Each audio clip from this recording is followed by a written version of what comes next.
I don't care if we find a new word so that nobody ever knows what I call myself or my writing, as long as we all know what is what and who is who and all of that. And I really don't care if some people think my work is anti-black men or cynical and mean and cold and nasty and too personal and all about a certain nameless someone, and isn't it terrible how she puts her own business in the street? I don't care about any of that if you know that my work is really about trying to figure out why people can't love each other and what happens when they don't, and hopefully even a look at what happens when they do.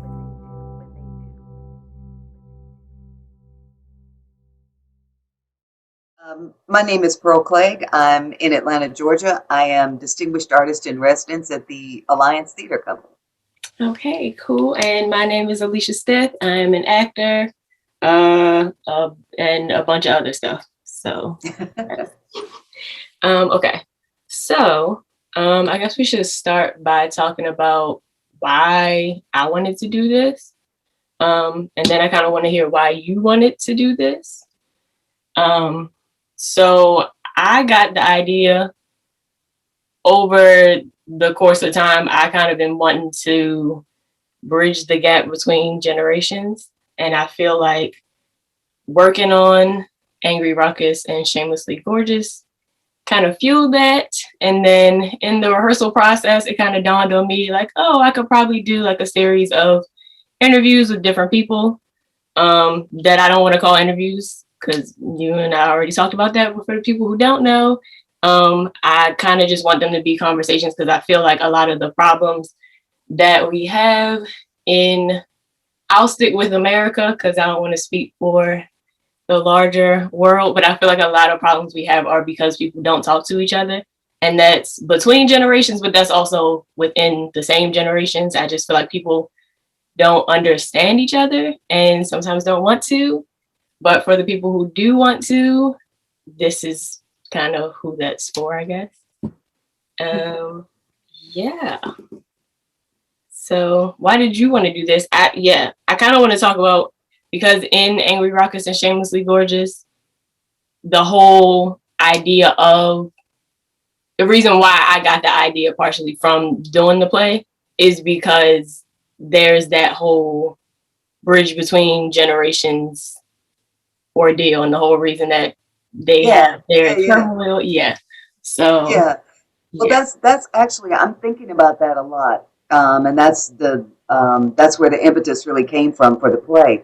And there's a lot going on in the play, but the thing that really made me want to write it was to look at the communication between generations and see what the problem is that we don't talk to each other, so that the idea of creating these two characters, Pete and Anna, who can't really talk at first, just because they're like talking across a great divide almost, because it's different for Anna to be talking to someone who's 25 and assuming her experience is going to be the same.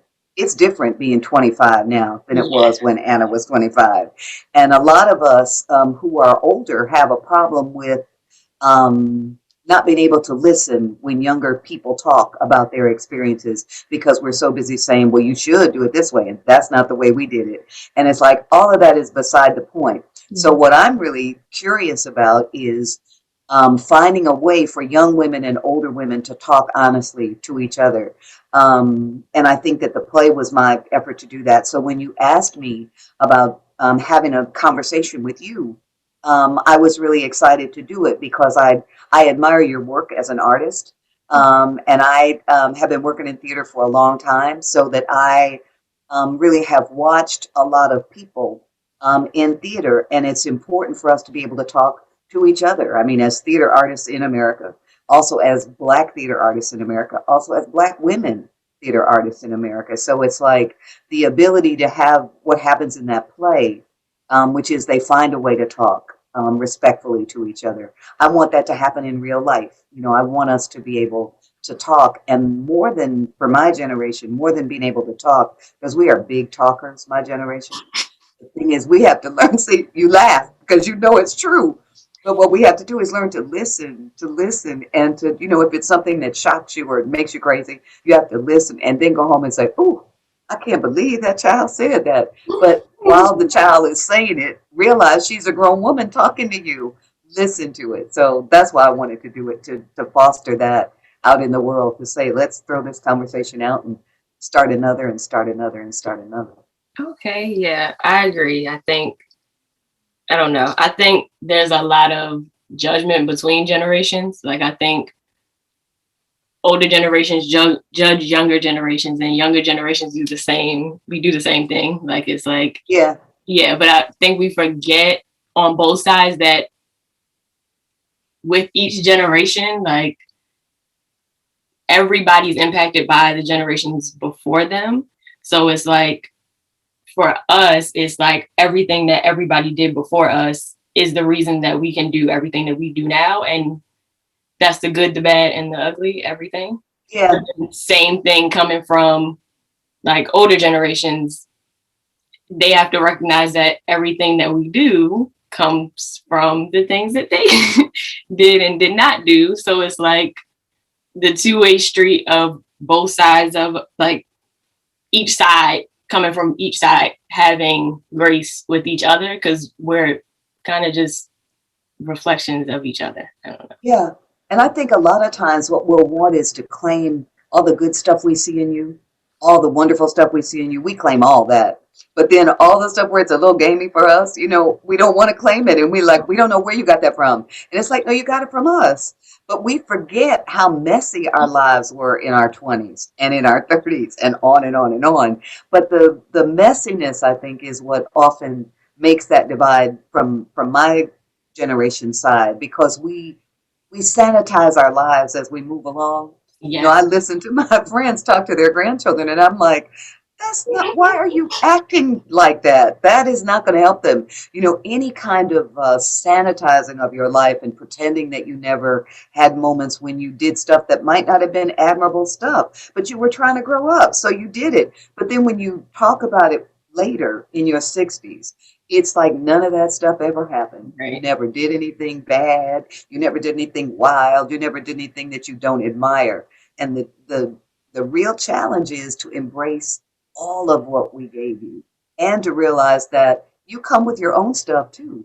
It's not just that you all are reflecting what we gave you. You are, but you're also bringing new stuff forward that's just in you, that has to do with being, growing up in a time when there's all kinds of things that are so different. I mean, just the most obvious one, social media. That's very different than what we had. So that when people say things like, oh, they shouldn't pay any attention to that, or they shouldn't be on there all the time, it's like we're not really opening ourselves up to what your lived experiences are at this moment. Right. So when we talk, we're talking about wanting your 15-year-olds, or your 17, or your 25, or your 30 years on the earth to be just like ours were at that time. And they're not. And we kill me when I listen to us talk about our lives, and I say, wow, I knew y'all at 25, and you were wild, and it was wonderful and glorious. Don't deny yourself that because now you're a grandmother.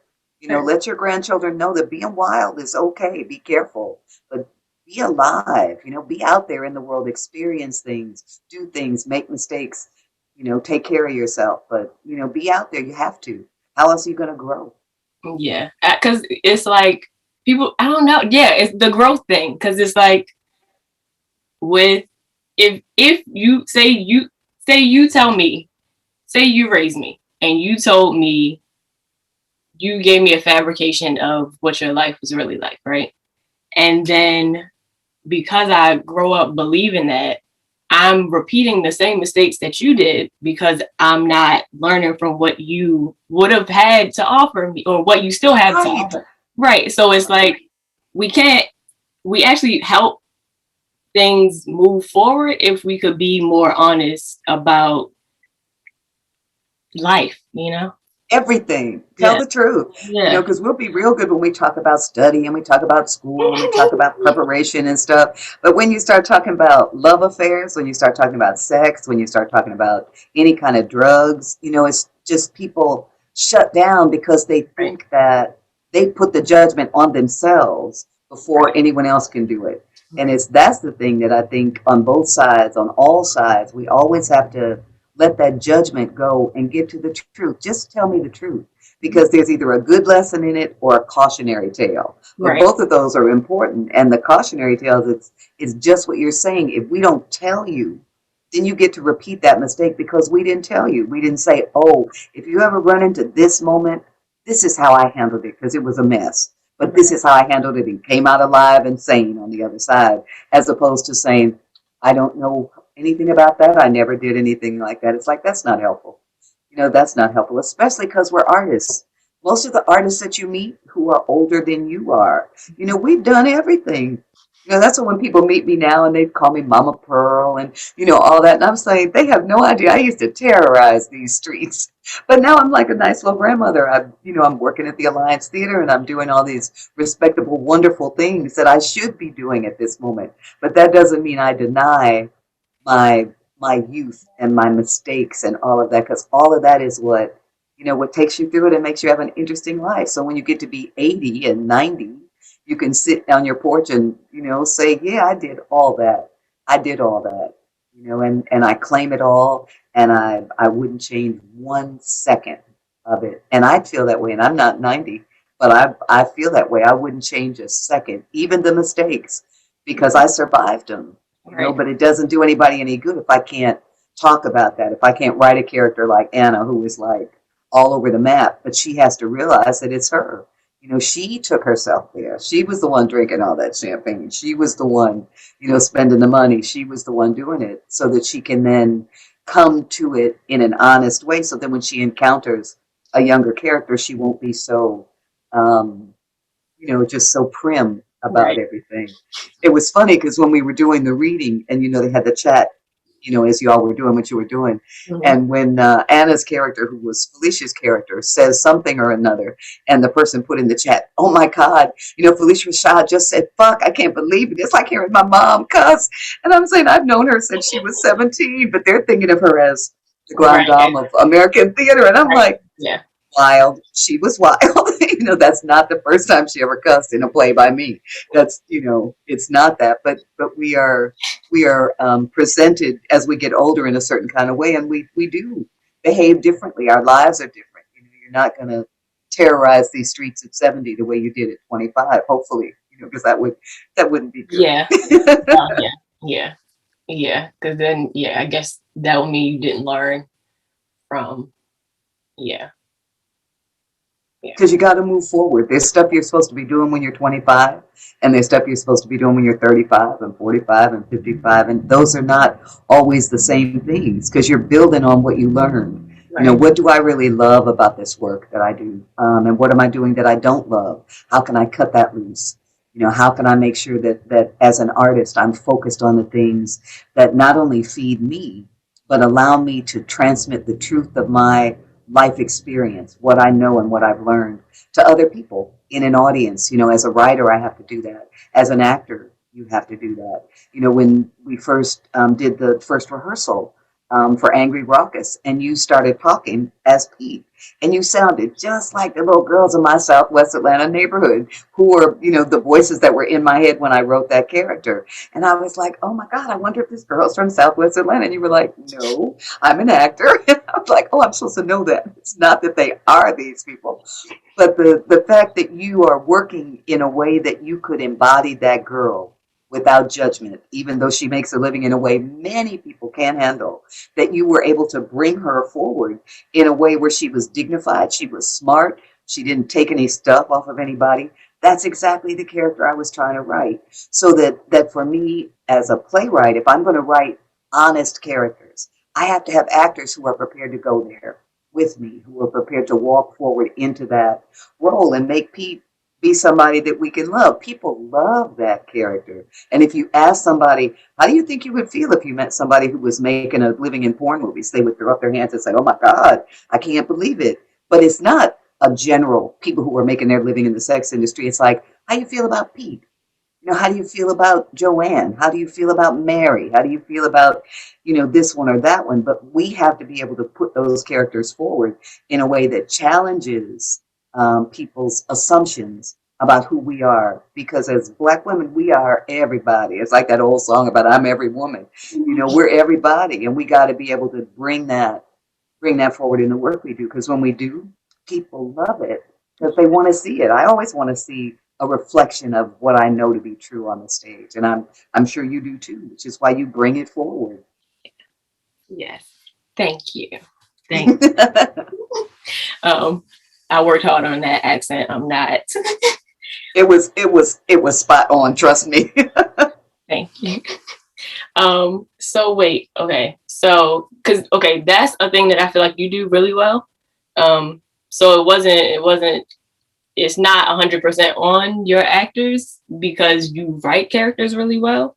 And the way I feel like that's one of my favorite things about the way that you write is like you have an ability to make characters who people normally would not listen to, like a Pete or an Angel, or I just read Flying West. Frank. Yeah, Flying West. Frank. Frank. I was like, I feel like in real life, because I wondered about that with Pete. Like, how many people in real life would still, you met Pete and you knew, would you listen or would it be, like, I feel like how many of these characters would people meet in real life and actually give them a chance? And yeah, I just feel like, I don't know, I feel like you do that really well. You write characters that people normally wouldn't listen to or wouldn't want to listen to or just, have all these biases about. You make them whole, you bring them to the forefront so that we get to see them as whole people and you can fall in love with them, even if you wouldn't in real life. And hopefully, I'm hoping that people could, I don't know, my hope with it is that people will always see a reflection of themselves in the story itself, whether it's each character or just one character or whatever. And then they'll be able to take that into their own lives. And hopefully, if it's a person that you would normally have a bias against, you would be able to check yourself a little bit. But I'm not sure how much people actually take the time to look at themselves. So I think that if you do it right in a play, if I do my job, you do your job. If we do it right in the play, then people have a chance to look at these characters that you're talking about, in the wonderful anonymity that being in a theater audience provides. But I think it does change how people feel if they do encounter that person. In the play Blues from Alabama Sky, you mentioned Angel. The character in there that really surprised me was Guy, who was the gay man who was her friend. Unapologetically, totally flamboyantly, fabulously 1920s, 1930 Harlem gay man costume designer. And I remember the first night that I saw the play in front of an audience when we just did it here for the very first time. And that first night, I watched people just love that character. And some of the people in the audience are guys that I knew were kind of homophobic in their real lives and would have freaked out if someone like Guy had been in a setting where they were. And they liked him because they could look at him without feeling like, oh my God, I can't stare at this guy. I can't make eye contact. All that craziness that homophobia brings. They could look at Guy and realize that he's a human being just like they are. The scene that made them have to really lean toward him was when he was out in the street and the homophobic thugs, tried to beat him up. And Angel says, oh my God, you're bleeding. And he says, no, I'm not, but somebody is, because he carries a straight razor. And the heterosexual Black men that I knew were not as progressive as they should be loved that because it was a man thing. That's what they related to. Like, that's right. He didn't take no stuff. He had a straight razor. And I'm thinking, in real life, you would never have gotten close enough to him to understand that. But my hope always is because they could really embrace him in the theater, because we can really embrace a character like Pete in the theater, that if we do encounter them, we'll at least have a moment, even if it's a brief moment, where we check ourselves and say, maybe I don't need these judgments I'm bringing forward about, people in the sex world, people in the whatever area it is that we're scared of. that we have a chance to say, that wasn't so scary when I saw it in that play. Maybe I can just treat this woman like a person. Maybe I can treat this guy like a person, and see how that goes. And it always goes better. You know, when you treat humans like humans, it always goes better. Yeah. I don't know. I agree. I do. I still wonder how much. I do think, because I remember growing up, I used to take stuff from, and I still do it. Well, obviously, I do it more now than I did when I was younger, but where I take stuff from things that I saw, plays, movies, TV shows, whatever. But I don't know.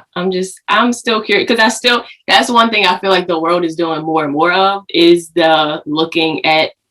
are looking at ourselves more and more, because I feel like you push back generations, that wasn't as much of a thing, because like you were saying, people not telling the truth about who they were to younger generations, but just in general, I think the truth is coming out more and more as generations evolve, so to speak.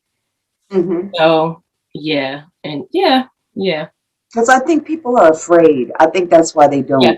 They don't want to look at themselves, because they're afraid that if they do, they'll see something they don't like in themselves. And that's like really crazy when you don't want to look at yourself, because I might not like myself. And it's like, no, the quest is to embrace whatever it is that you are. And if there's something that you don't like in yourself, work on that. You know, because we didn't arrive here perfect. You know, and we're probably not going to leave here perfect. But there's all of that that real hard work that has to happen to forgive yourself for the things that you're so hard on yourself about. And then you will, I think most people find, once they can do that, they're less judgmental of other people.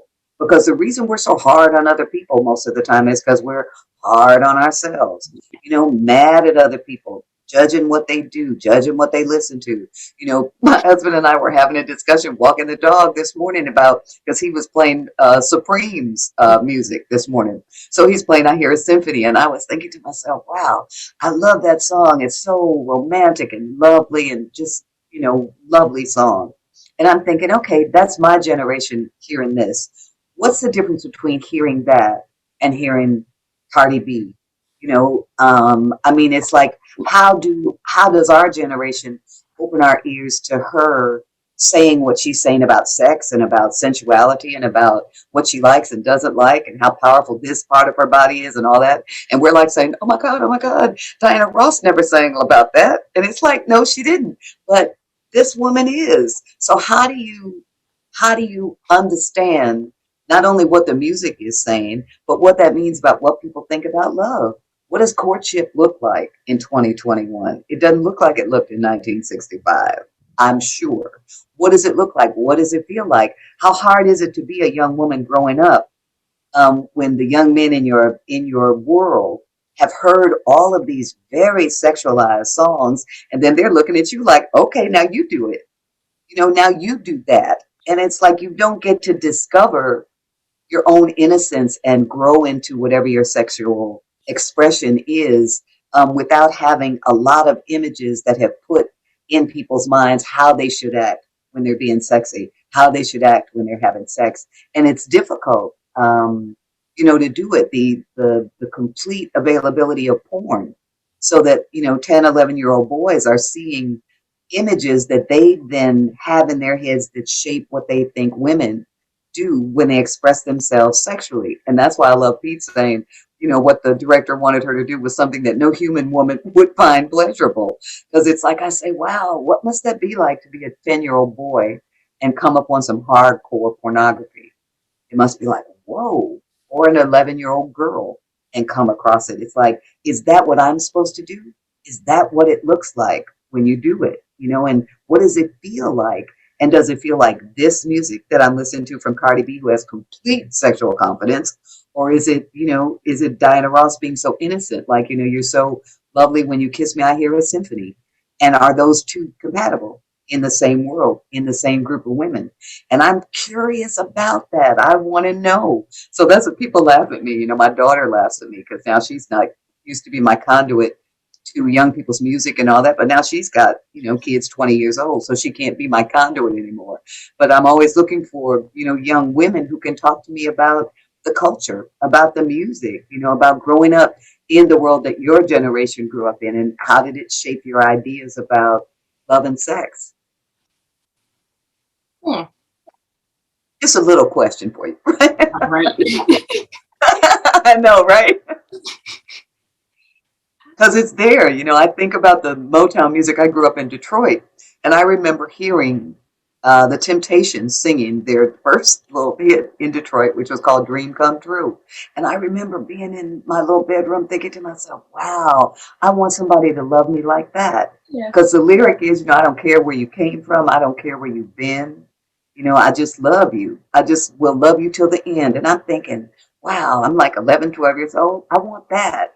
I want somebody who doesn't care what I've been through or what I've been, who's going to love me till the end. But that's like an innocent kind of, song. It doesn't say anything about what I'm supposed to do for him to love me till the end.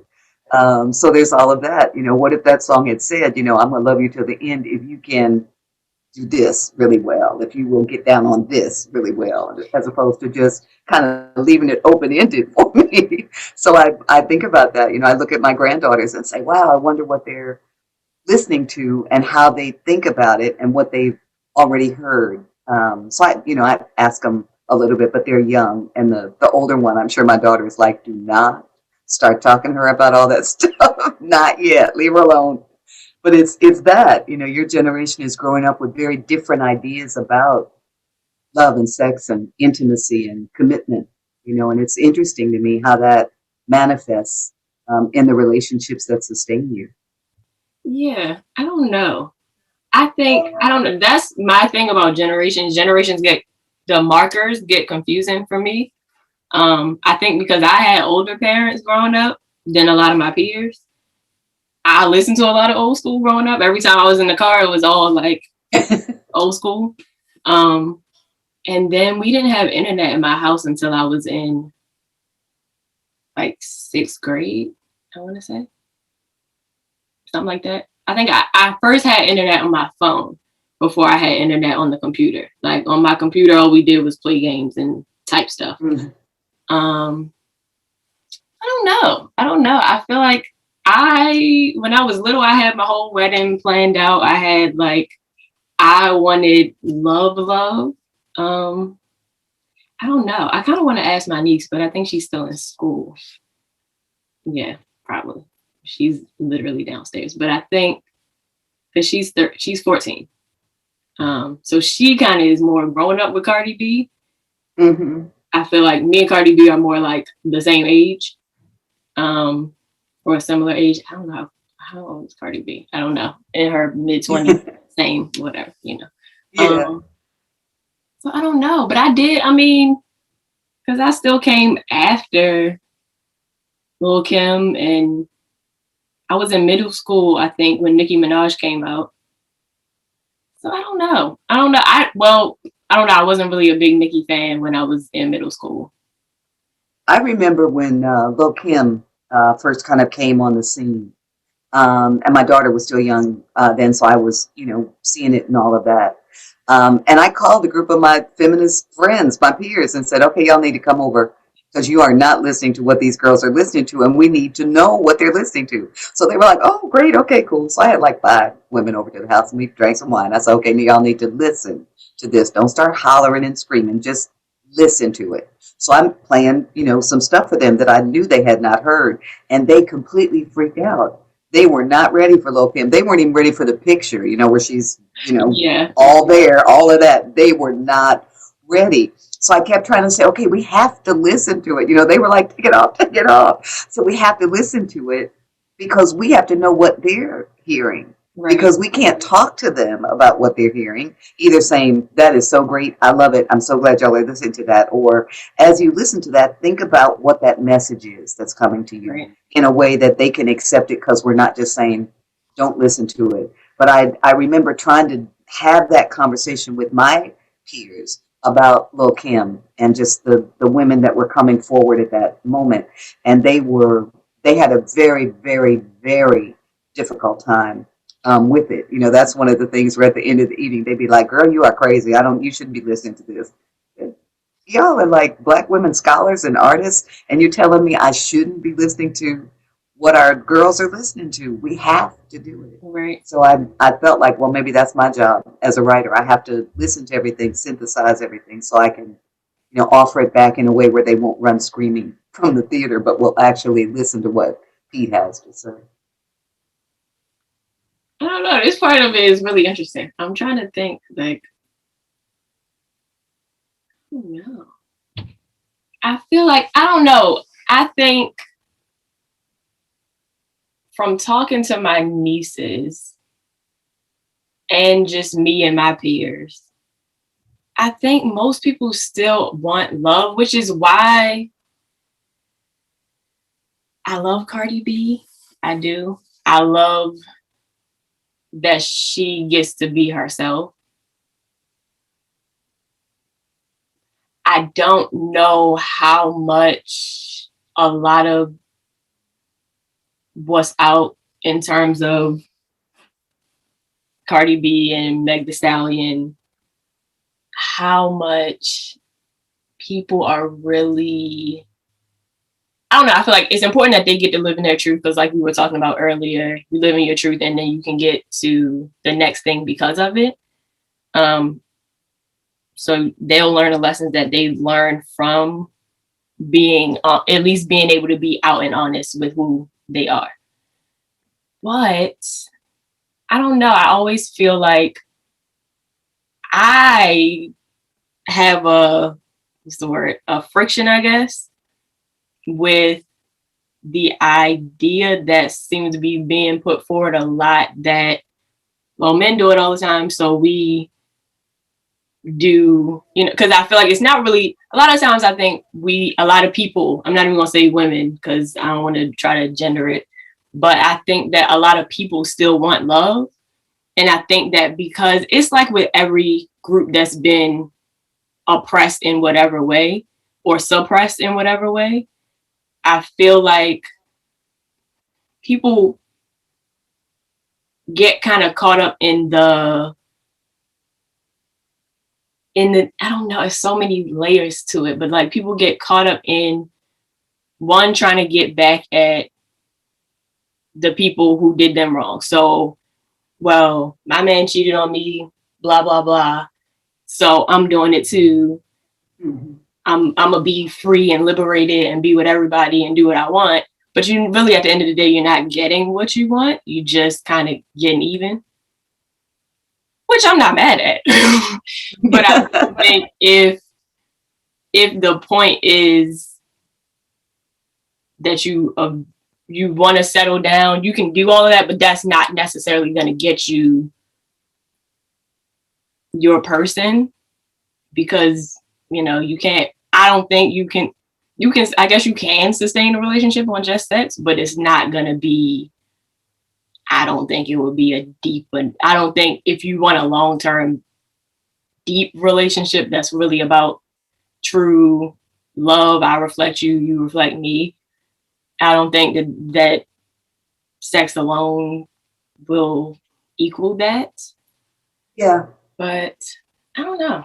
I don't know. I think that's part of what it always makes me think about, that certainly sex is a wonderful part of a relationship, but if that's all there is to it, can that sustain the relationship? And not even saying like over 20 years or something, but just sustain it at all, because there's, it's I remember my mother, who was the only mother that I ever knew who talked about sexual pleasure to her daughters.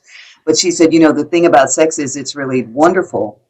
Even if you don't love the person, it's really wonderful. But if you love the person, it's really something special. So hold out for the love if you can. And I thought that was such a practical, wonderful thing for her to say. Like, okay, you probably are not going to wait until you're madly in love before you do this. But if you can hold out for the love, it's great, because then you're actually communicating something sexually to a person that you're communicating in all kinds of ways, so that the sex then becomes a part of the ongoing conversation that you're having with the person that you love. And sometimes you're talking to them. Sometimes you're having sex with them. Sometimes you're walking in the park with them. Sometimes you're cooking dinner. But it's all the same conversation because you're trying to get as close as you can to another human being, as intimate and honest as you can be with another human being. And if it's only sex, then it's like that's just one part of what you can do. And it can be great and it can sustain for a long time and it can be exciting and wonderful. But it's even better if you can add to that, if you can make that a part of the conversation, because then the sex isn't just the amazing pleasure that you can find, but it's also an intimacy and a vulnerability that is something that creates a bond between you and that person that you care for, that cares for you, and is also doing all of these wonderful sexual pleasurable things, but also intimate with you in a lot of ways. That's my mother, I think, was right. That, you know, if you can find that, not necessarily if you can hold out for that, but if you can find that, Right. then you got everything. Then everything is kind of working together. But it's difficult to find. I mean, that's really, really, really hard to find. And I'm not the one to say to people, so therefore you should be a virgin until you find absolute romantic love. It's like, that's nice, but that's a book. That's not in real life. In real life, you have to figure out how to have, okay, I can't have everything with one person, but I can have this great sex. I can have this great conversation with this one. I like music with this one, and know what you're doing when you are sharing intimacy with people who you may like for different reasons, and it's all acceptable. People like the music you like may not be the people who have sex with you the way you want to. So it's like, okay, you can go to the concerts with me. You can come over to my house and we'll play. You know, figure out what we like to do. And it's all acceptable, but it's like not an end in itself, I think. That's the thing that worries me sometimes about the music that just puts forward the sex by itself, that we get to where that's all we're looking for, and we're doing it in a way that's defiant. I think what you said about people paying back because they've been treated bad, I think that's so true, that so many women feel like men been doing it forever, so no, I'm going to do it. And that's I understand that completely. But defiance is not a good way to build a life. You know, saying I do what I want. It's like you don't have to shake that finger and tell somebody you're going to do what you want. Just do what you want. Retire that finger, retire that head rock, and just do it. Do what you want. Because being defiant is different than being free. Being defiant is always you pushing against somebody else. Being free is you doing what you want. Whatever they said is what you want. Did I get an amen on that? I think I did. You did. You did. Yeah, no, because I feel like that's a big part of what I don't love about what we like to call, because I think we like to throw feminism on everything, like, oh, it's feminist, no, but okay. But I think that whenever it's like, whenever something is reactive, it's not you, it's like what you just said, it's not you really being free, it's you, you know, giving a, you know, excuse my language, but a fuck you to the situation, as opposed to you actually just living in what you want and your truth. And you know, because I mean, yeah, again, I feel like, you know, you have to come to a point where you see that that's not gonna get you, you know, being defiant is not gonna get you what you actually want out of the situation. It's just getting you, you know, it might feel good in the moment, essentially. It's not actually yielding the result that you want. But I do think, now that I think about it, I do think that, I don't know if it's the music that's influencing the people or the people influencing the music. I don't know. I'm always a kind of believer that it's both, or like culture influencing people. Yeah. Because I do, that there is a big, our generation is very hookup culture-y. Like, people don't know how. It's really sad, but people don't know how to, I don't like to say court because I think that's dated, super dated, but people don't know how to just, how to like get to know each other. Yes. Look each other in the face and get to know each other. Because court is a terribly old-fashioned term. I mean, that's my grandmother. But but what that word, we need a word for that, because what we're talking about is that moment when you see somebody, you're interested in them, you're intrigued by them, and then you begin the process of getting to know them, which is different than getting to know them sexually, because you can see them and respond to that immediately and address that immediately. Right. But you can't address that other part that you're talking about people knowing how to talk to each other, how to look each other in the face, how to figure out how to share who they really are with someone else. And it's difficult to do, especially when you skip ahead. You know, all that, the reason courting sounds like such an old-fashioned term is it's like you then put that into that real old-fashioned thing about, okay, you can't kiss until this date, you can't do this until this, and only candy and flowers until you're engaged, and none of this. And it's like, we know that's not happening. That's not happening. But there has to be a way to figure out how to be yourself and get to know somebody. And the world is moving so fast, and the hookup culture that you're talking about, which is very different, certainly, a challenge that you all are having to deal with. But it's a real thing. How do you, in that kind of environment, how do you say, let's get to know each other? And how do you do that? How do you get to know people? How do you meet people? How do you decide what it is that they like that you also like? And those are really hard, complicated questions, which are much different than, let's go do this, and then I'll see you later. It's good. That was good, or that wasn't good. But whatever it was, we're done. Now we'll move on to the next one. Right. Because a lot of that, I think, comes out of that defiance that you were talking about, that we've been talking about too. Yeah. Where it's like, I can do whatever I want. And it's like, Right. yeah, you can. Right. You can. But the question is, what do you want to do? Not, I can do whatever I want, but what is it? What is that that you want? And I remember a long time ago, I had been married for 10 years, got divorced, and I was dating, which was like really bizarre. And I said to myself, this monogamy thing is not good. That's what's messing people up. So I was writing columns for an independent newspaper then, and I wrote a column called Monogamy Blues. And I said, I'm done with monogamy. I'm not doing that anymore. I'm going to do whatever I want with whoever I want. Monogamy later for that. And people were aghast. I mean, I'm in Atlanta. People were like, what are you talking about? What do you mean? But what I meant was, I'm going to do whatever I want, whatever I want. I don't care about your morality. I don't care about your rules. If I want to do it, I'm going to do it. And I really I proceeded through several years in that way. And then after a while, it was exhausting. It's like, okay, but I don't want to spend all my time trying to figure these men out, trying to figure out how to talk to them, trying to figure out whose day is it and all that. It's like, no, I'm not really finding this to be the freedom I was looking for.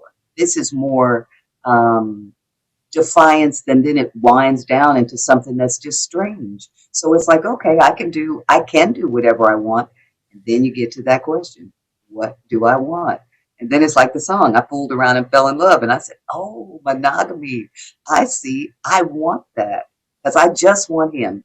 I don't want all this other. I want him. And I never thought I would get there. I thought it was like, okay, I'm done with that. Now I'm going to just be a free woman in the world. And for me at that moment, free meant having sex with whoever I wanted, whenever I wanted.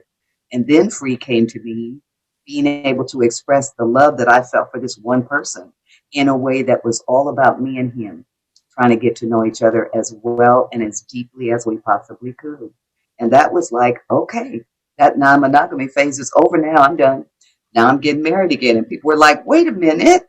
You said, I said, I know, but I changed my mind. I changed my mind. Yeah. No, I like that, because I like the idea that people, I mean, that's the thing, like, you got to live in your truth in the moment so that you can get to the other side of it. So I'm very interested to see what Cardi B and Meg Thee Stallion and everybody else will be saying in, like, give it 10 years, like, or more. Me too. Yeah. I can't wait. I'm Right. so curious. Yeah. And how will the other thing is, how will they feel about their bodies when their bodies don't look like they look now? Because even though when you're young, you feel like you're going to have that forever, you won't. So it's like, I'm glad they can enjoy it now, and they can show us how beautiful it is to be that young and beautiful and built like that and all of that. But what do you do then when you're 40 and your body doesn't look like that, or 50 or your body doesn't look like that? Do you still love it? Does it still give you the pleasure that it did when you were all about how it looked to an external gaze, and you weren't so concerned about how it looked to you? How do you learn to love your own body as it ages? Because that's part of what Angry and Raucous was about too. How does Anna come to look at someone like Pete, who is her? She's looking in the mirror. This is her. But she's 65 now, so that she's forgotten it. And she's jealous of it. She has a line that I think is really true for a lot of women in my generation when we look at y'all. Where Anna says, I was so jealous. I thought I was going to be sick. I wanted to be 25 again so bad. And it's like, if you haven't enjoyed all of the time up until the moment when you're 65, you will be filled with regrets. So it's like, no, you have to be in the moment where you are, move it forward, and loving yourself at every age. Otherwise, you'll be mad at young women for being young. You'll say things like, why do they dress like that? They shouldn't wear those tight clothes. And it's like, because they're young and beautiful. They want to be young and beautiful. We used to wear really wild clothes. Why? Because we were young and beautiful. And we wanted to show people how young and beautiful we were. And that's okay. Of course, you're not going to dress like that when you're 50. Hopefully, you won't dress like that when you're 50. But, you have to have a chance to be young and beautiful and wild, and just, be safe and careful. But to really be a person alive in the world and loving yourself. But you can't stick there. You can't only love that girl who's 25, and be mad at her when she starts getting old. Be mad at her, who is you, because your body is changing. You can't. You have to change with it and love it and look at it and say, oh, you didn't used to look like that. why you dripping down? Why you doing this? Because it's like, body is saying, because I'm old. That's why. Because I'm moving through time. Because I am moving through time. And that's what we're doing. And it's not like you have any of it to waste. That's the thing I'm always conscious of for younger women, is just to enjoy the moment of being really young, because you're not going to be young but a minute. And then you'll be older for a longer time than you were young. So be young. Love that. Be that. Find out everything you can from that. And then carry it forward. Carry it forward. I look at young women and I say, you go. Excellent. Take care of yourself. Don't let anybody hurt you. Do it because you want to, whatever it is. Be free. Learn how to be free. Don't stick with being wild. Try to take that wildness into freedom. Because that's what the key is to being happy. You got to be free. And in order to be free, you have to know yourself and be strong enough to say, this is me. Whoever that is, this is me at 20, 30, 40, 50. This is me. And any of y'all that don't like it, not my problem.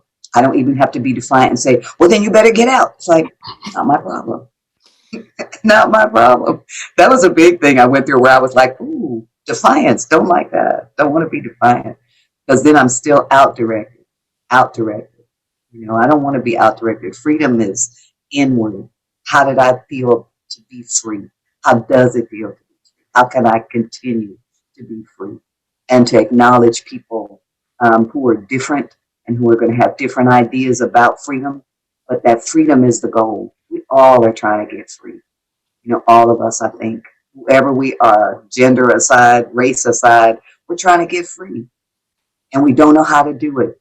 And we know less and less, I feel like, in our country now, because we have such poor communication, with each other, with the people who agree with us, with the people who don't agree with us. We don't know how to talk. And it's really, really difficult. I don't know how we're going to come through that. But I hope we will. We'll come through as something, but I don't know what it's going to look like. I don't either. I don't know. I don't know. It's funny though, when you said that about them being older, it's like just the idea of Cardi B at 50. It's like, wow, what's that going to be like? What are they going to be like? Yeah. Sorry, the dog. Shoot, where were we? I'm wondering like how I do want to get back on the communication between people thing. because I think that's very important, and I don't know how. I don't know. But I'm very curious because we're in such a superficial culture now. I think it's grown more superficial. I don't know, because now everybody has plastic surgery. And I'm just like, how are people gonna eventually do the thing where they get older and realize like, oh, this is changing, and let it be? Or is it gonna get to a place where plastic surgery becomes more and more normalized, and it's like, instead of accepting getting older, we'll just get more and more fillers, injections, add this, puff that. Yeah, I don't know. But And that'll be sad. That's what I look at people that I, saw when they were younger, actors, performers. And then you look at the ones who've had all the surgery. You look at somebody like Cher, whose face is just a mask. She can't have expressions on her face because all of that was cut up. And I think to myself, wow, she was such an interesting looking young woman. If she had let her face age naturally, what would she look like? right. What would she look like now? What would that face be at this moment? And now it's like it isn't a human face. It's something created by someone trying to make it look younger. Right. But I think that'll be tragic. And I think there's a lot of that we already see. People in entertainment, people, actors in your field, trying to stay young. So they end up doing a lot, with their faces. And it's like, it never looks real. Even if they do a couple of little things and it's like, wow, you can't even see this. Then the next time you see them, it's like craziness. And it just, breasts and everything. People are, rejuvenating their vaginas and all that stuff. It's like, wow, this is a strange moment for the culture because I don't think it can continue in that way. But I don't think we've reached the end of it yet. I think people are, all this stuff about, robot parts and we can make this young and make that young because we do live in a youth obsessed culture. There isn't a lot of space for older people in this culture. And, even as a woman, when you get older, what you find is you're invisible. There is no space for older women. People don't see them. People don't listen to them. It's like they just fade away. And it's tragic because we don't get to see each other grow old. We don't get to see that that's a vibrant thing, that that's a part of it, because we're seeing so many people who are changing the way they look with the puffers and the chemicals and the implants and all that. And I feel sorry for that. I mean, people have a right to do whatever they want to do to feel beautiful and fabulous and all of that. But it's like, I want to see your real face. I want to see the life on that face. And there's a wonderful Italian actress, Anna Magnani, who's gone now, but who, when she first came to Hollywood from Italy, they airbrushed her face because she had a very lived-in face. Have you ever seen her? Do you know her work at all? Anna Magnani, wonderful, wonderful actress, very just wonderful. But she had a very lived-in face. And they airbrushed it out for some stuff. And she said, oh, no. I earned this face. This is my face. I want my face. If they don't want this, they don't want me. And it's like, I read that when I was much younger and I said, okay, I believe that. I want that. This is part of where we see the life we live is on our faces. You see an old person who's peaceful. That's a beautiful face. You want to know, how can you have been through everything you've been through and still have that peaceful face? And I make them talk to me, tell me about your life. But if you see somebody whose face is as cut up as a person like Cher, you can't see their life on their face because they gave it away. They gave it to the plastic surgeon, they gave it to the Botox. And then I don't get to see the lessons that are on that face because they disregarded them, they disrespected them, they took them away. And it's like, I need those lessons. I need to see women of every age. I need to see women coming of age as young women. I need to see them come into their own when it's like, oh my God, yesterday I didn't have breasts. Now I have breasts. What am I supposed to do with these? All of those things. And, now I'm having sex. What feels good? What doesn't feel good? All these things. But I want to see that face move through time. I want to see that face move through it. I want to see that body move through it with acceptance and love. And it's very hard to do in a culture that is obsessed with youth, with youth and with artifice. When I was doing a lot of book tours, they would like want to put makeup on me all the time, and I don't wear makeup. I don't care about it. So they would say, "Don't worry, when you get here, we'll have hair and makeup." So I mean, you can see I wear my hair very short, and I don't wear makeup. So I would say I won't need that. You can just brush me off so I'm not shining, but I don't need all that. And they wanted to make eye shadow and just that stuff where you don't even have to put powder on you. You spray it on you so it's like a matte. You have no pores on your face. I let them do that one time. I said, this looks like a doll. This isn't me. This is not me. I'm not selling beauty. I'm selling the fact that I'm a badass writer. I'm not trying to be a movie star. So no, take it off. Take it off. They would have a rack of clothes and we've got some choices for you. I said, no, I always wear my own clothes. I'm like, your own clothes? I said, yeah. Yeah, I don't know these clothes. These clothes don't belong to me. They haven't been on any adventures with me. This turtleneck and jacket I have on have been through adventures. That's why I wore it today. I'm not wearing that. They would look at me like I was crazy. Crazy. I said, no, I'm not crazy. I'm free. I'm getting free. I'm learning to be free.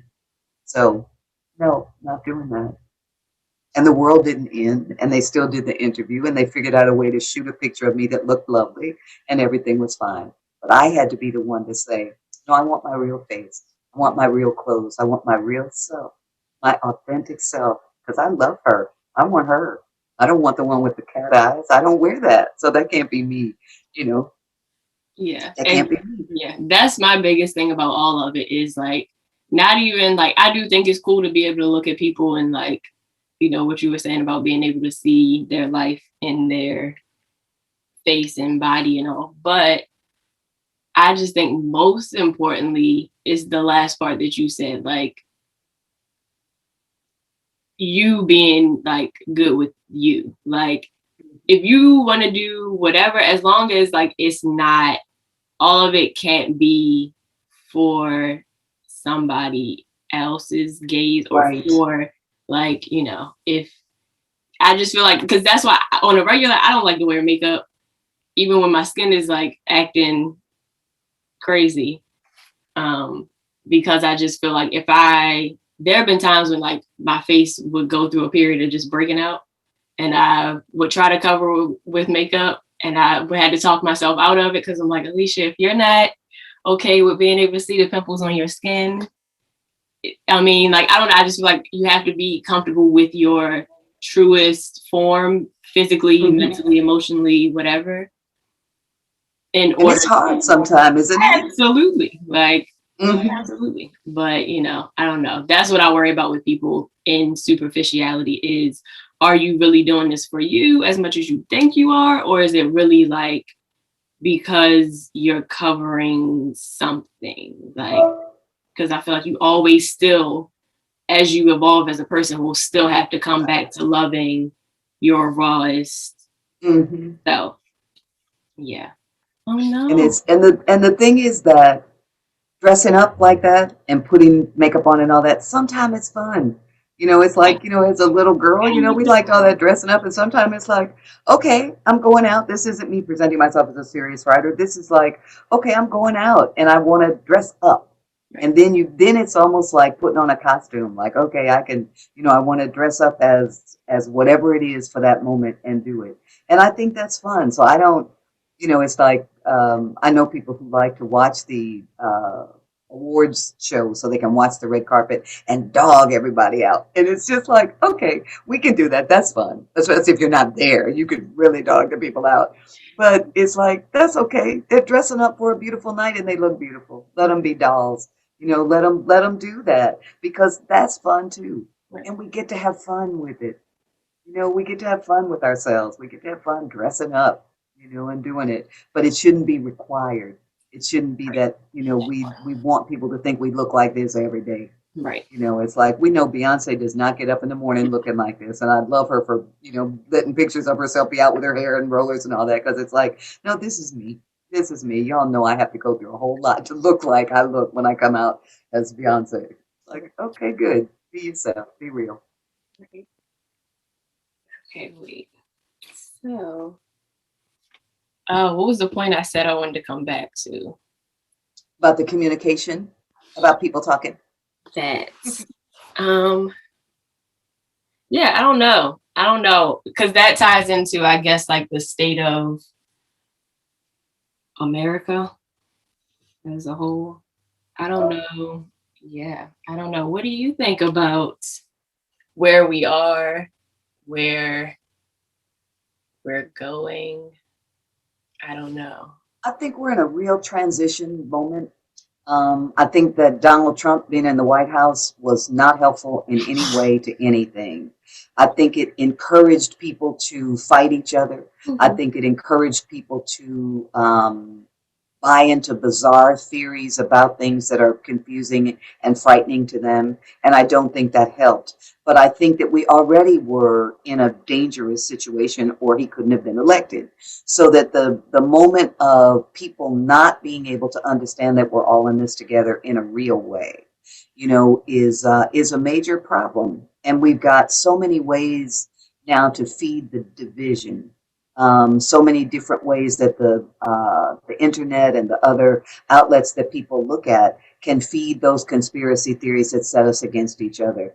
That can feed those things that make us feel like, oh, they're after us and they're after us, and if we let these people in, they're going to take our stuff and all of that. And there's so many ways to feed that, that I'm not sure how we get out of that spiral. Because before all of the internet things, there could be one person with a crazy idea, but then there were only 3 other people in the whole town who had that crazy idea.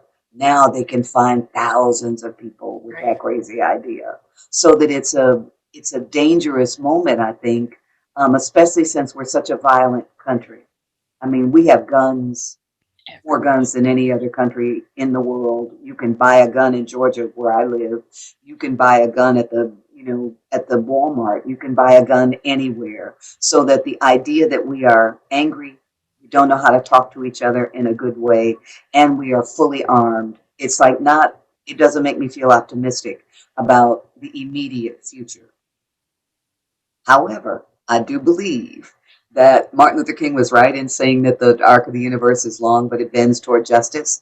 I think it also bends toward more humanity. And I think that what happens is that there are cataclysmic moments, where a lot of war happens, where climate change.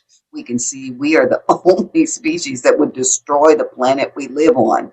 And we're doing it. I mean, how stupid is that? But we're doing it, so that we've got all of the divisions that we are talking about, with the conspiracies and the racism and the bigotry and the horror of the police violence that we're seeing every day, all of that. And then we've got climate change. We can't get to climate change because they won't stop killing Black people on the street. So we can't really talk about that. But it's like, no, we have to. Yeah. We have to talk about that, because the street is a part of the world. Everything is happening. But I think that at this moment, we're in a really dangerous situation. I think it's never been more crucial for artists to remember and to know that part of the work that we do is to help people see their humanity and help them see the humanity in other people, which doesn't mean you can take hateful insurrectionists into a theater and they'll come out after they see a play by Pearl Clegg and say, oh, I never would have tried to overthrow the government if I had known that. I'm not naive. But I do believe that our work is a part of the process of balancing all that craziness, all that violence, all that bigotry, all that misinformation, and all of that feeling that people have that they must be in conflict. That if I have something, it means that you won't have something. So I think we're in a moment where none of that is settled. We don't know how to do it. We don't know how to manage the power that social media and the internet and all of that. We don't know how to manage it yet, but we will. I think we will figure it out. But it's going to be a messy time, just like it is now. And we can't get depressed about that. We have to take the long view and feel like, okay, this is really fucked up, this moment that we're in right now. But it's going to work out, and we're just going to do our part. We're going to take our step forward. We're going to take that next one forward and that next one. And we're going to write as truthfully as we can. We're going to act as truthfully as we can. We're going to paint great pictures. We're going to be nurses. We're going to do whatever we do. But we're going to try to be as fully human and loving as we can in the midst of all this craziness, because it's depressing. I mean, sometimes it's just like, oh, I'm not coming out of my house again ever. I'm just staying in. I can't take it. And it's like, no, you get to do that for one weekend. Then you got to come out. You got to work. You got to engage people. You have to encounter people. You know, you have to do it because that's the work that we do. But I'm not overly optimistic about the next 10, 15 years. I think it's going to be very, very difficult for this country. Also, that the demographics are changing so fast. You know, a lot of white people are afraid because everywhere they look now, there's not just black people, but there's Asian people. There's, you know, people speaking another language and they're freaking out. And it's like, you know, that's only because they're afraid that they will then be treated the way they have treated other minorities. And there's other ways for people to get along. You know, we don't have to, because now there's more of us than there are of you. Now we're going to enslave you and breed you and all those things they did to us. We don't have to do that. You know, that's not required. So that all of that fear is that they're looking at us and seeing themselves. And that's not the exchange. You know, we're not going to be slave owners because they were slave owners. We're not going to be bigots because they were bigots. Because all of them weren't bigots. They had an underground railroad. They were trying to help. You know, there were some good people, some bad people, just like now. Yeah. But it's a moment where trying to get through all the hollering and screaming and being ugly is very, very taxing, very hard. And self-care is really important. Mental health is really important. You know, you got a country full of angry people with guns and no mental health conversation. So it's like, what are you going to have? You're going to have mass shootings. You're going to have people shooting up schools. You're going to have crazy people who don't know what to do about this moment. And they can go buy a weapon that can kill 400 people in 10 seconds. You know, that's a recipe for disaster. And that's where we are. And I look at our elected officials. I look at Joe Biden and Kamala Harris trying to be human and, you know, bring us back to human conversations and having empathy and compassion. And I say, I just surround y'all with light and I wish you well and I hope you can do it, you know, and I'm going to vote every chance I get for people who want to be good human beings. But I would not want that job because it's so hard. But that's what they look at us and say, how can you be an artist in this time? It's so hard. But it's like everybody has to do what they do. If you're a politician, step up and be that. Be the best one. If you're an artist, tell the truth. Everybody, let's agree. For 1 year, we're just going to tell the truth and not fight. Wouldn't that be great? Just 1 year. Give me 1 year where everybody tells the truth and doesn't fight. And you can't even imagine it. I can't either. Because it's like, in America, please, not going to happen. I mean, But wouldn't it be great? yeah, I think maybe eventually, sometime eventually, but I think that we have to get through the rough turmoil period before we get to yeah, I think it'll probably go ugly before it goes nice. But I think, yeah, I agree. I pretty much, yeah, second everything you said. Yeah. I think it has to, because we're gonna experience some more disaster, yeah, and before we get to a good side. But I do think there is an awakening, so to speak, that's happening. Mm-hmm. Yeah. I think so too. Yeah. And I think that your generation is part of that. And I think the ones younger than you all are part of that. Yeah. You know, that awakening to say, we don't want to live this way. Yeah. You know, when people ask me, why don't young people vote? Why don't young people vote? And I'm saying, because they look at what voting has done and they don't feel any confidence about it at all. Then they start telling me, well, you know, people died for the right to vote. I said, wait a minute, that's my generation. I understand that. I had friends who died for that. So you don't have to preach to me about that. But when they look at politics, they don't see what made those people die for the right to vote. So that the fact that they don't vote means it's because they don't see any hope there. Right. So there's no reason to do it, because when there is a reason to do it, they stand up, they register, they go to the polls, and they vote.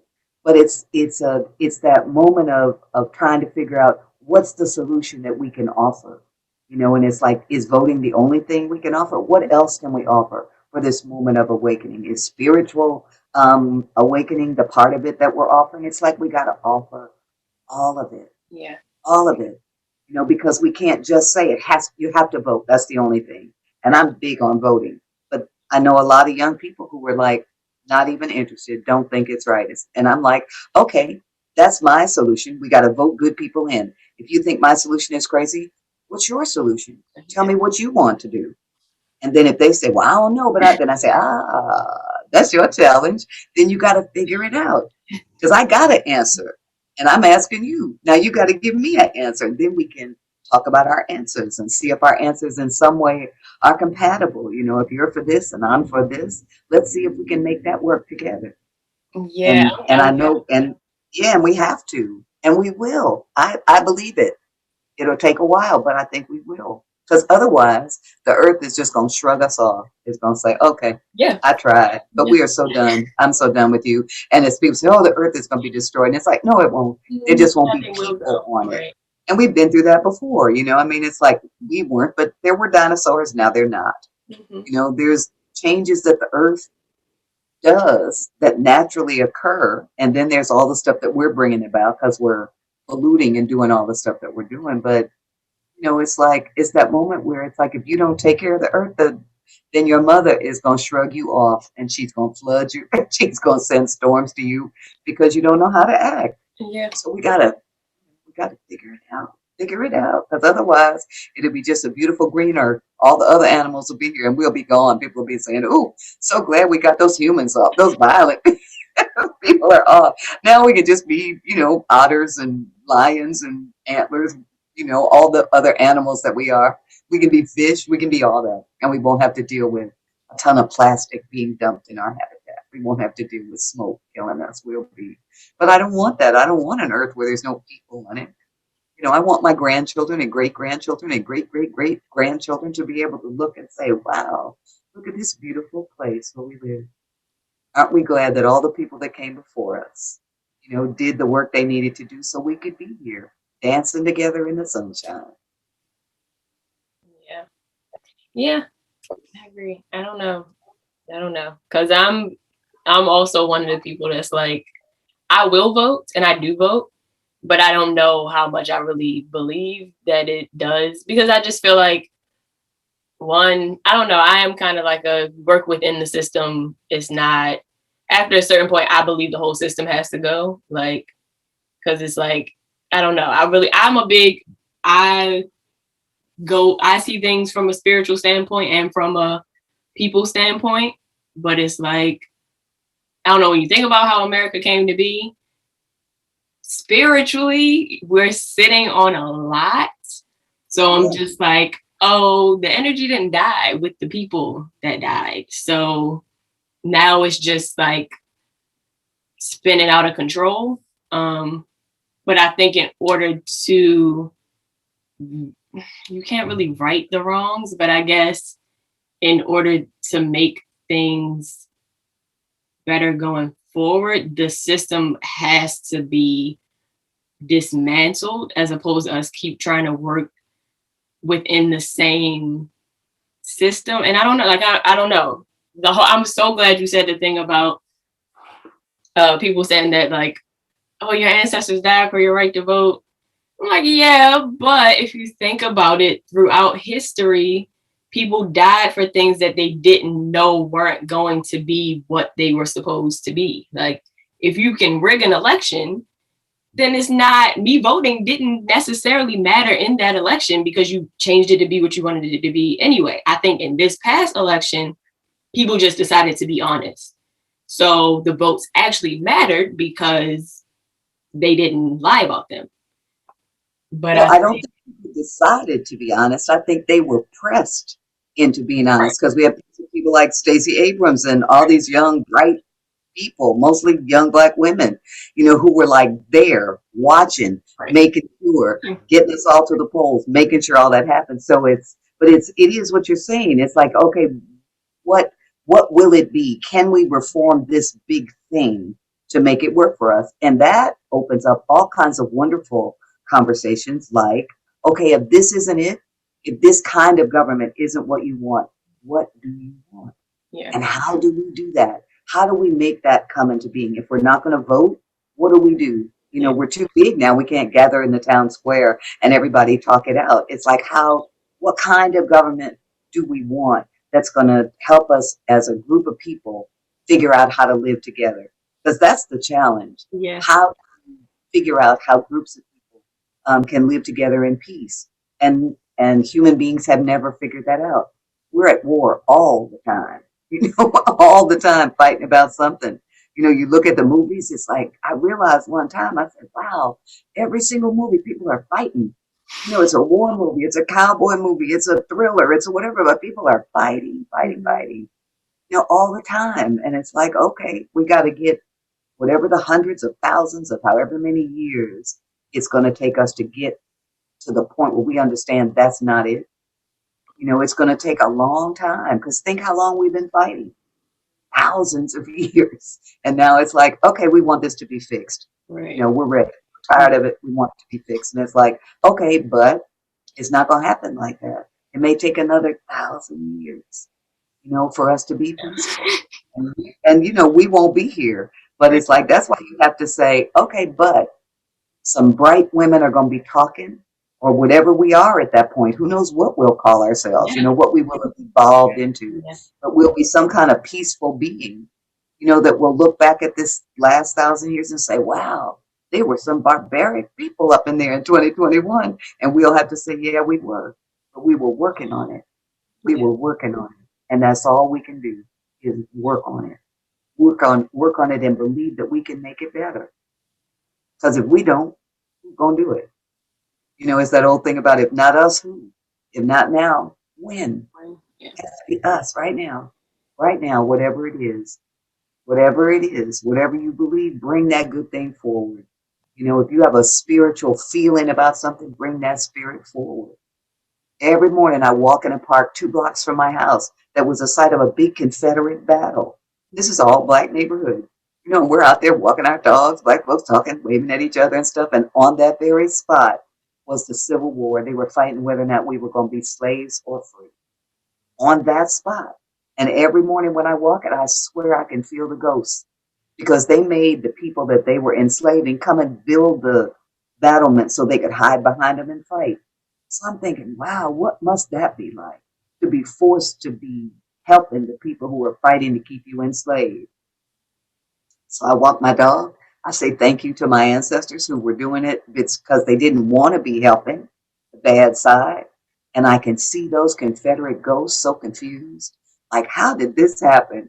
We were fighting a battle for the Confederacy, and now these Negroes are walking their dogs where we had a big battle. And I'm saying, yeah, because you lost. Because I was wrong. And the whole country knows it. You were wrong. You lost. But I live in Georgia. Some people are still fighting that same fight, because for them, it's still the same fight. Mm-hmm. But that's all right, because a lot of them are going to have to die off before Georgia really changes, before Mississippi really changes, before New York really changes, before Baltimore changes, before all of it. A lot of old people are going to have to pass on and let new energy come. Let a new peace arise. Let new people arise. And that's the thing I think that's so wonderful about being an artist. We can help that. We can help look at that. What does a society that isn't based on war look like? What do people who are not warlike, mean, bigoted people, what do they sound like? What do they look like when they fall in love? How do they talk to each other? How do they treat old people? How do they treat babies? How do they treat pregnant women? How do they treat injured men? All of those things that we have to do to be fully human. What does that look like? And let's write it. Let's perform it. Let's sing it. Let's see it. Because if we can see it. I think, okay, so labels. Let's talk about labels, because I think that in my mind, I believe that kind of with every label, to me, it sounds a little far-fetched, because I think in terms of language is nothing but labels, pretty much. Every word is a thing that's defining a thing that's not actually definable. But in a weird way, I think labels kind of, because I remember being in at NYU, and I used to think the whole conversation around labels was like annoying because again, I was like, well, we have to have language, we have to have ways of identifying things, people, etc. But I do now think I understand it a lot more, where I think that, I don't know, that might be a large part of the answer, that we have to get rid of wanting to, in order to make a bet. Oh, you're a dog. Is that your dog? That we have to get rid, like, we have to be more willing to let go of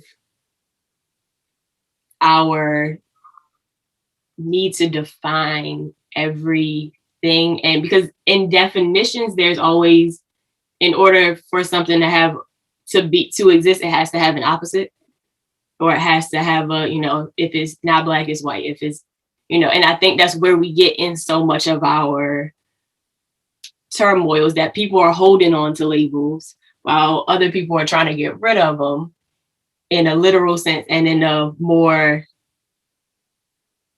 general sense, I guess. I don't know. But I think that that's the biggest battle, is that people, if I can't hold on to my idea of what it means to be white, then what does it mean? Who am I, essentially? Right. Exactly. Then who am I? Right. And vice versa. Like, sometimes I think with, I don't know. It's like a double-edged sword, because it's like we claim words so that we can feel, I don't know, empowered by our identities, but at the same time, maybe that's oppressing us too. Because I remember growing up, I used to hear the whole thing about like Tiger Woods and Mariah Carey, like, oh, well, why don't they don't call themselves black? Like, well, they're not just black. I mean, like, who? Right. So it's like, I mean, and why is that? But growing up, I was like, yeah, why don't they want to be black? Like, but now it's not that simple. Like, everything is not as simple as we like to make it. And because we all want to hold on to what we've come to believe about our identity, which is a lot of times societal and made up about us, that we've adopted for ourselves because we've been told to. I don't know. I think that that's holding us back on every end. I don't know. I think that's very true, what you're saying, because I think people do want to label things, because then they don't have to think about it anymore. Right. Well, this is. I think that's why many people have such a difficult time when they talk about trans people. Right. Because that shakes their whole idea of the world. Right. What do you mean? If you have to be this, you must choose. You can't say gender fluid. You got to pick one. And it's like, why? Right. And it's not right anyway. Like, I work with a youth program every summer, and on the application, this is my 11th year with it, but early on, they had a male or female, just because they had it on the form, and a applicant wrote gender fluid, and this was way early, and we were all like, "Wow, what does that even mean? What does it mean?" So then trying to figure it out, and the bright young people at the theater were like, "Oh, that's great. We have to, really affirm that and all that." So then they came up with like 5 or 6 different things you could call yourself. I'm this, I'm that, and the other. And I said, you know what? It's none of our business how they identify in that way. We don't care. We're trying to make them do a show in 3 weeks. None of that matters. And then the person said, well, and besides, we'll know when they show up anyway. Are they a boy or a girl? I said, or we won't. And why do care? Why is that our business? We're looking for bright young humans. Let's just take that question off altogether. And we did, because it didn't matter. But that label was like, but how are we going to know? How will we know how many boys we have and how many girls we have? And it said, why do we care? And we don't. But we're used to counting that way. How many black folks have we got? How many women? How many men? How many? And it's like, how many humans? Let's just, wherever we were going to say those definitions, let's just say human. And that includes everybody, whatever they define themselves as. They're all human, because we know that. So let's go with that. Yeah. And people are like, yeah, but still, who's gonna decide who goes to the bathroom in this space or that space? It's like, oh, get out of here. Now y'all just bringing up shit now. Stop. Stop. Stop it. That's not what this is about. Stop it. Human. Human. Don't Yeah. define everything. Don't do the labels. Because I'm with you. Once you start with labels, then you got the opposite of. Right. I so remember those discussions about, well, she should say she's black. And it's like, Yeah. if you're talking about a biracial person, you're asking them to erase one of their parents. Right. That's not fair. A little girl came to me when I was teaching at Spelman in tears, but she had a white mother, black father. Her roommate and the girls on her floor were just down on her, because of her mother. And, you should tell, this and that, and you're black and don't think blah, blah, blah, blah. So she came to me in tears. She said, I just feel like I'm betraying my mother. And I said, then that's wrong, right? Anybody that asks you to betray your mother, Right. they're not your friend. So you can just forget what they say. Don't even think about that because you love your mother, right? And she was crying. Yeah. I said, your mother loves you. She's a good mother. Yeah. I said, okay. Then if they're trying to get you to deny your mother, that's about something else. So don't worry about that. You don't ever have to deny your mother. And she was so relieved. But that was labels being used to beat somebody down. Yeah. Gotta say you're this. I said, no, you don't. Just say you're a low human baby trying to go through Spelman College. That's all you're trying to do. They can't make you say your mother's a terrible, oppressive person. Come on. She's not the system. She's one woman who had a baby. Come on now.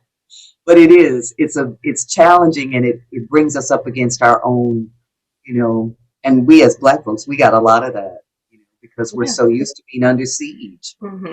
Have to group together so we can protect each other. But Right. we don't have to protect each other like that. We can protect each other in a much more loving way. And if we go with human for a while, I think we would feel better. Yeah.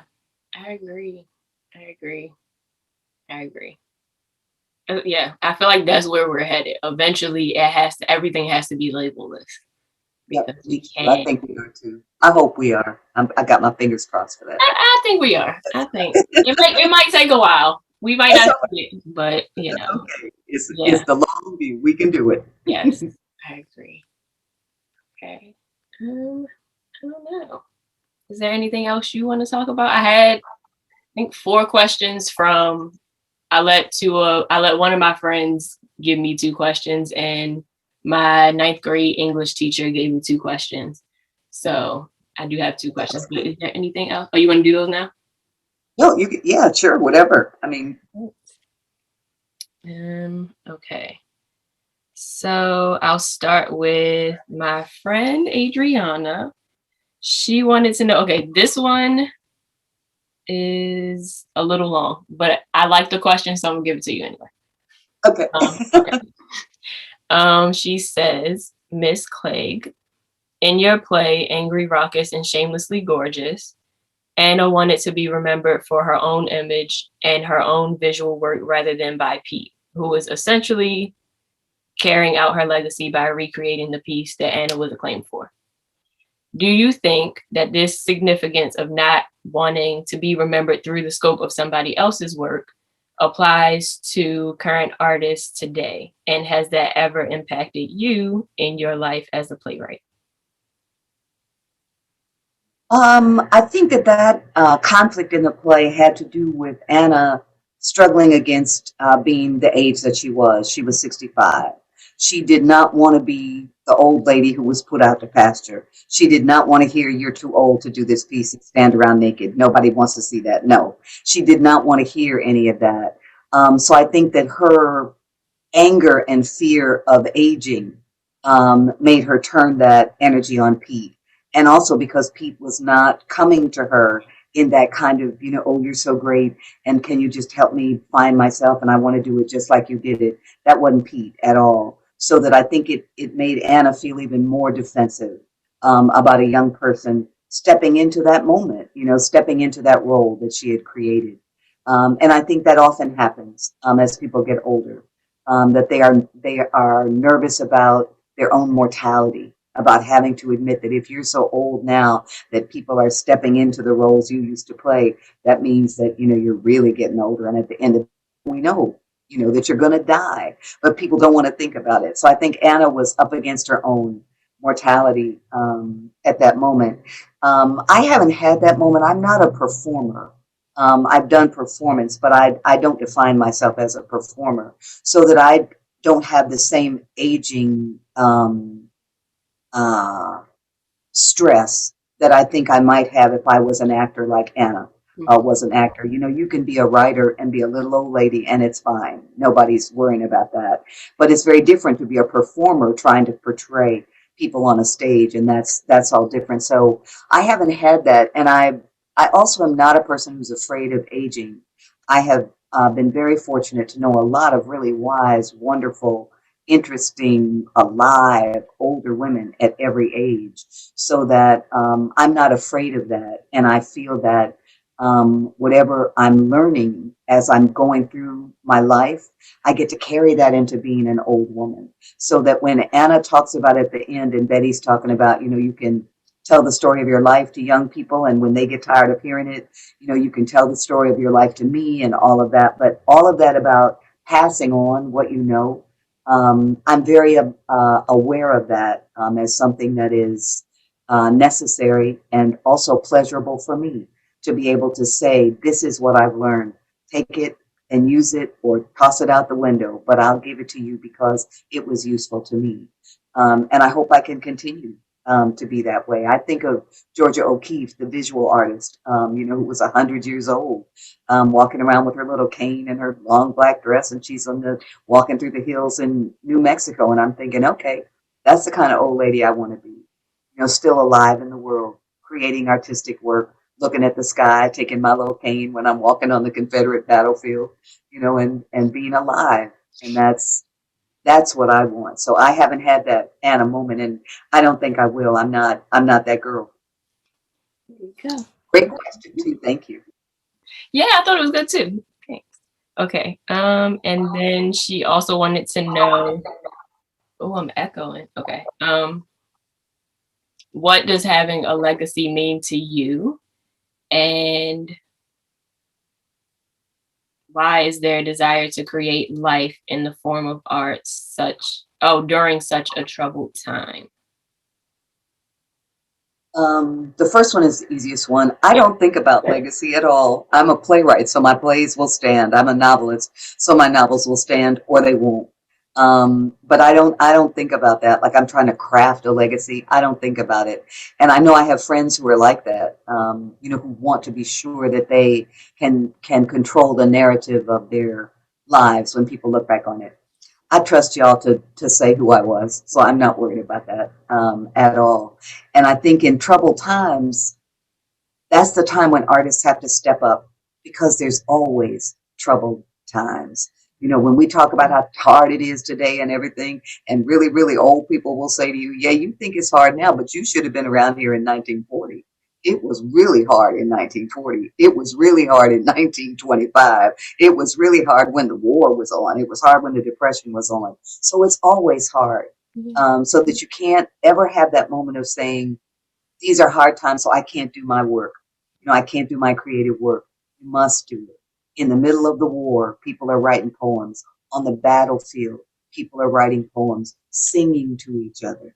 You know, there's all those wonderful stories that come out of wars where the soldiers were on one side of the river, there's this side of it, and the other side, there's that side, and they start singing something that they can sing together.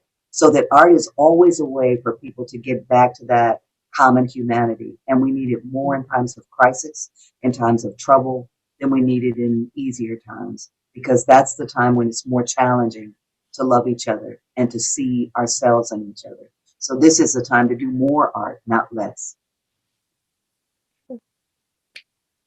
Okay. I like that. Okay. Okay, and moving on. Okay, so these are the questions from Miss Clay. That's my ninth grade English teacher. She wants to know, who are your biggest literary influences and what gives you the courage to write? I would say the two writers who are have always been the most important to me Langston Hughes, who my mother used to read us Langston Hughes, like other mothers read fairy tales. My mother would read us Langston Hughes. So I grew up listening to Langston Hughes, grew up hearing my mother read his autobiography about being a writer and discovering himself as a writer. So Langston Hughes was always someone that I loved a lot. Also because he was able to, from a base of living in New York, living in Harlem, being a specific Black American person, embrace the whole world, travel all over the world, go to places where they had never seen a Black person, didn't speak any English, and figured out a way to make that an adventure for himself. So that he's always a person I think that was inspirational to me because he loved being Black and he loved being a human on this planet. So I still love Langston Hughes. The other one, if I just would pick two, is Alice Walker, who I think, well, I have to make it three. Okay. Alice Walker, who I think is so brave and wonderful. And every time I feel like, okay, I'm really on top of things, I'm so hip, I know what I'm doing, and I read some more of Alice and I say, oh, she got me again. You know, she took me to a question that I hadn't answered. So I love her for her fearlessness, for taking on topics that many of us, would be mad at her for talking about this or talking about that, and she never cares. She just goes right on. So I would say Alice because she's absolutely brave and wise and wonderful. And Intisaki Shange because For Colored Girls absolutely changed my life as a writer, and definitely as a playwright. Because when I saw that play, I cried my way through the whole thing because it was me seeing me on that stage, my generation of women, my specific challenges, questions, joy, sorrow, all of that on the stage, coming honestly forward in the most beautiful way. So I would say those three are the ones that I always can call up to make me know that this is the work I want to do and should be doing. And I don't really.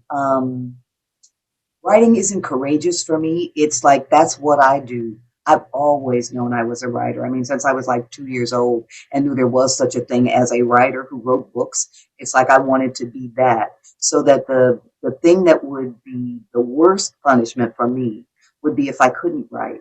I write every day. I encounter the world better because I write. I'm an obsessive journal keeper. I write every day because that's the way I can kind of um, encounter the world and not be overwhelmed by it. So it's not an act of courage for me to say I'm going to write. It's an act of survival for me, and I love it very much. That makes sense. I feel like that's all artists. Yeah. Okay. Well, those are the only questions they gave me. So, oh well, no, that's not true. But there was a list from Adriana. Adriana sent me a list. So, and I feel like most of her questions we kind of answered throughout the thing. So, yeah. Is there anything else you want to talk about? Do you have any questions for? I don't think that either one of us are speaking for our generations as a whole. Because again, we're individual people and labels No, on generation. I love that we had this conversation. I love that you're interested in intergenerational conversation, and so am I. But I think we talked about a lot of stuff that I didn't know what we would talk about. But I'm so happy that we did, and I'm happy that you want to do this, and that we can present not as now I'm the voice of my generation, you're the voice of your generation, because how deadly dull is that? But just to say, we are two artists alive in the world, and we are working at a very high level, and in the industry that we're in, but also in the world that we inhabit, because we are trying our damnedest to tell the truth as we know it, and there's nothing more rewarding than that. So the fact that you wanted to have this conversation means a lot to me, and I hope that it was revelatory and fun. And I know it certainly was for me, revelatory and fun. So thank you. I appreciate it very much. And please keep doing what you do. You're so good at what you do. You are really good at what you do. And You I'm are. not just saying Mhm. because we're on camera and all that, but you Oh, are no. really good at what you do. So keep doing it. Keep doing it because I'm a playwright. I need actors. I need people who can come forward and do what you do. And you're an actor. You need a playwright. So we are symbiotic. We know that this is a good thing. So Absolutely. go change the world. Go in peace. Thank you. Yeah, I'll tell you the same, even though I'm sure you don't need to be told that. But yes, you are great. I love your honesty as a person and just, in your work and through your characters. And yeah, so keep doing what you do, even though, like I said, I know you don't need to be told that, but yeah, I hope we'll talk again soon. absolutely. Me too.